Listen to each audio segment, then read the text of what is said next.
We main evented the first Raw together. We main evented the first pay-per-views together. You're a 6-time women's champion, a future Hall of Famer, the boss, the blueprint, the standard. And you're telling me that you're content standing in Bayley's corner? That you're content being an afterthought? Man, Shirley, shut the hell up. What's going on, YouTube? It's Sensei, a place to be children. I'm Mr. Andy back with another Smackdown review, Friday Night Smackdown for May 15th, 2020. And this right here, this Smackdown was kind of, there's only really one segment I really did enjoy, but we might as well get right up into it. And once again, this review is coming late. I'm trying my best to get these reviews up to you Saturday mornings, but it's more difficult for me to do that because when SmackDown was on Tuesday, y'all can get it on Wednesday. And granted, sometimes I was late also because these Raw stuff is inconsistent because I got so much stuff going on at home. However, it's even harder when SmackDown's on Friday and the weekends from Friday, Saturday, and Sunday. We're recording all podcasts. We're doing all homework, recording all podcasts, and doing gameplay videos. So all that stuff is what the weekend is for, man. And then when now they toss SmackDown in here, it's just like it just keeps bouncing from Saturday to Sunday to. I was like, oh shit, it's time for Raw. I know I'm gonna have a Raw review up, so I'm gonna have a SmackDown review up, but I'm gonna get better at it. I promise. So SmackDown starts off with an episode of Miz TV for the new Money in the Bank winner, Otis. Yes, Otis. I look, AJ Styles was my pick to win the Money in the Bank briefcase, but Otis didn't even climb the ladder because he was too damn big, because the ladder kept breaking. So what Otis did was he just stood there, and then when AJ fumbled it out of his hands, and then Otis just caught it, and that's how he became Money in the Bank. Now, there is no championship in there. Braun Strowman ain't going nowhere, and we know Drew McIntyre damn sure ain't going nowhere.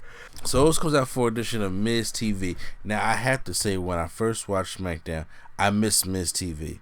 So when it came to the Miz and Morrison versus Otis and a mystery partner, I was legit upset because I was like, you mean to tell me they're gonna break them up from Heavy Machinery? Where's Tucker at? Like, why does he have to find a mystery partner? Because where's Tucker at? Well, Otis explains where Tucker's at on Miz TV, because first of all, the Miz and Morrison berate Otis and talk about how terrible he looks and how he's not qualified to win that Money in the Bank briefcase and how he looks like the human version of Shrek. So he just says, well, the Miz's like, you know what, we want a tag team match with you tonight. That he says Tucker is out sick with some kind of trailer park disease, is being joked. Honestly, I don't know where Tucker is. I don't know if he's sick with the virus. I don't know if he's out because he doesn't want to catch the virus, or he could be injured. I don't know what's up with Tucker. And when you work at WWE, you're not going to get 100%. Like, if somebody's out because they have the virus, they're not going to tell you that. They'll keep that thing a secret until they do their quarantine and come back. They're not going to tell you that. Or if somebody doesn't want to come catch the virus, they probably will tell you that like that, because that's what we're dealing with Sami Zayn right now and some other superstars who in AEW and everything who just don't want to be out and catch the disease because this thing is crazy out here. So he explains that. So Miz says you have to find a partner. In the background, you see this guy trying to fix the chairs. He's like, you know, it's a little late for that right now. Why are you even doing it? I thought that was hilarious. So Otis has to find a partner, and number one, Sheamus ain't gonna be it, especially when he encounters him backstage.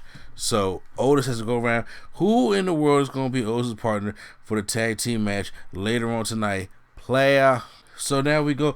Now we just mentioned Sami Zayn has been stripped of his Intercontinental Championship.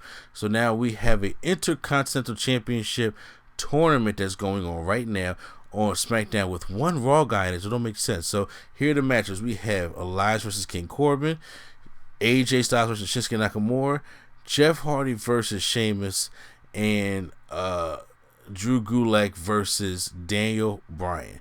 Now, all these sound like great matches to me. I love to see the Nakamura and AJ renew their rivalry, and I I don't care about Elias and Baron Corbin. Obviously, we're doing that because of the rivalry. I don't care anything else about Elias and Baron Corbin at all. And then, Hardy and Sheamus would be kind of cool because, they got something going on. The question is, I don't know who's going to win that one when it comes to Hardy and Sheamus. Daniel Bryan, I really think this whole thing is going to Daniel Bryan and Nakamura. I really think this is going to Daniel Bryan and Nakamura. The match Nakamura won since coming in WWE was to face Daniel Bryan. And that matchup, I think, will be fucking awesome if they do it right for the Intercontinental Championship at a pay-per-view. Oh, yes. Please, that's what I'm praying for. But this time on SmackDown, we get Elias versus Baron Corbin. And the match was all right. Corbin's outside playing with Elias' guitar. Elias gets all fired up and starts coming out there and beating up Corbin. Corbin doesn't like how Elias' change of attitude happened, and he smashes his guitar on the ring post. And then Corbin tries to come in for a clothesline, but then Elias rolls him up and then wins by surprise. So Elias moves on in the tournament. Corbin is now eliminated from the tournament, and it doesn't matter because come Monday he has to go face Drew McIntyre anyway due to this new wild card rule. We get Dana Brooke versus Naomi. Naomi felt as though that she should have won Money in the Bank, which she should have. And that should have been in the matchup. And she sat back and watched the most unique Money in the Bank match ever. And Dana Brooke was in it, and she felt as though that she should have had that spot.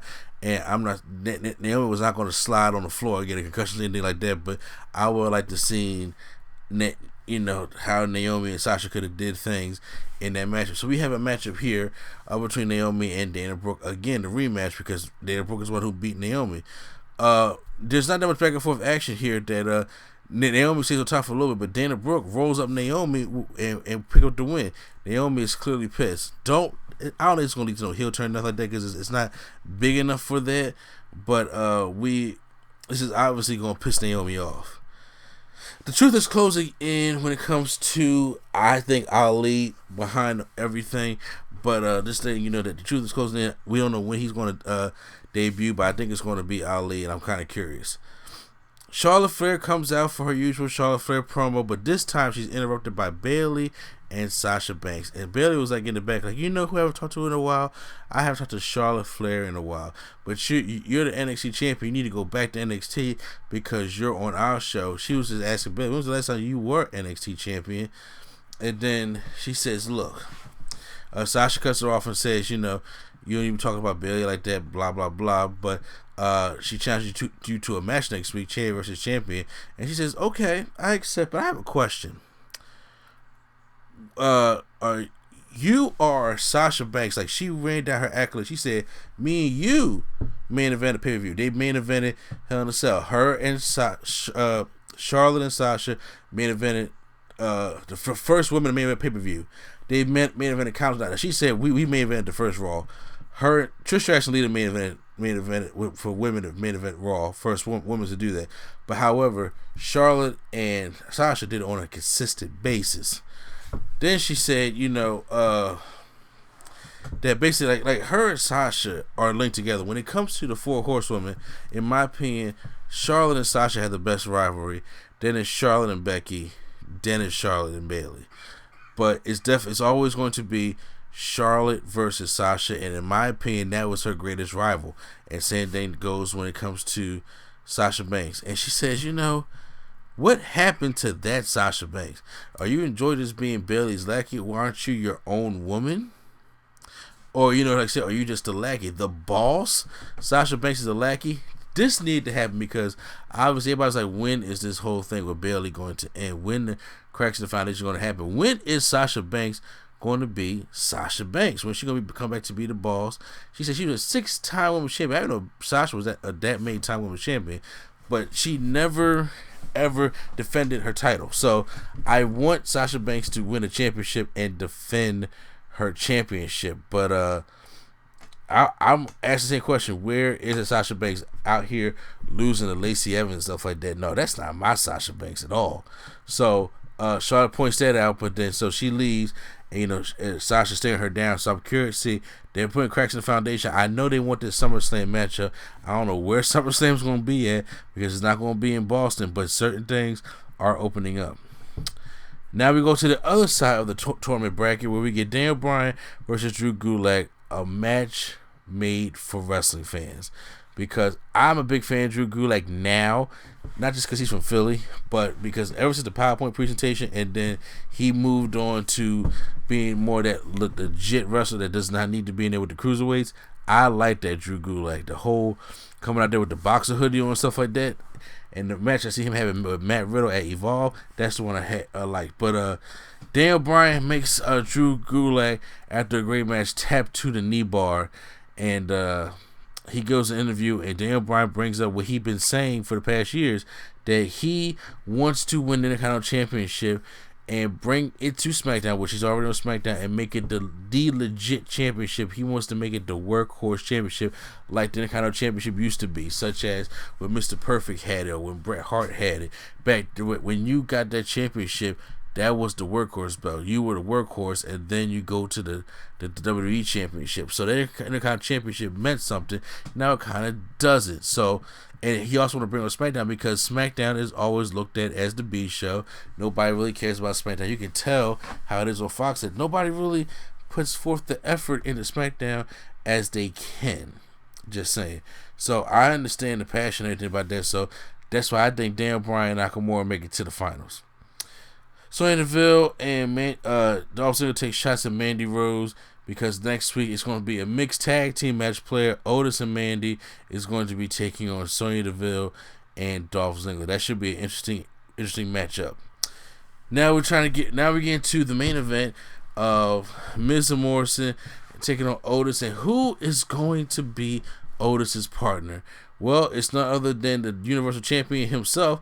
Braun Strowman comes out. Miz and Morrison look baffled, as they should, and we had a tag team match.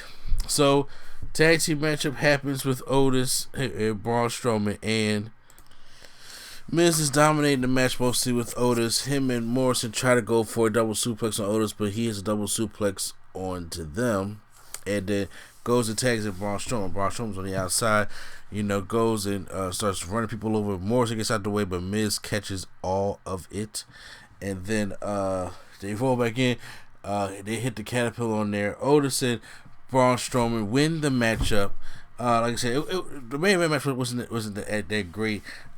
He turns around, looks like he's about to creep to try to cash in the Money in the Bank briefcase. And Strowman turns around, then he's like, "No, I'm not doing that. I'm just giving you the fist bump." Then Mandy comes out, and they celebrate for a little bit as the show goes off. And that was SmackDown. So, in my personal opinion, SmackDown gets a thumbs down from me.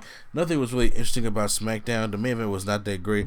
Where's Tucker? I want to know why y'all not telling us about Tucker, because y'all don't want us to know about Tucker anymore. Like, no, I don't want them to break them up by no means. So let me know in the comments down below how you guys like SmackDown. Hit the like button if you guys enjoyed my review. Hit the subscribe button for more WWE content right here on Nerd Coalition. So let's get this an NCA place to be. Mr. Nerd Coalition is out.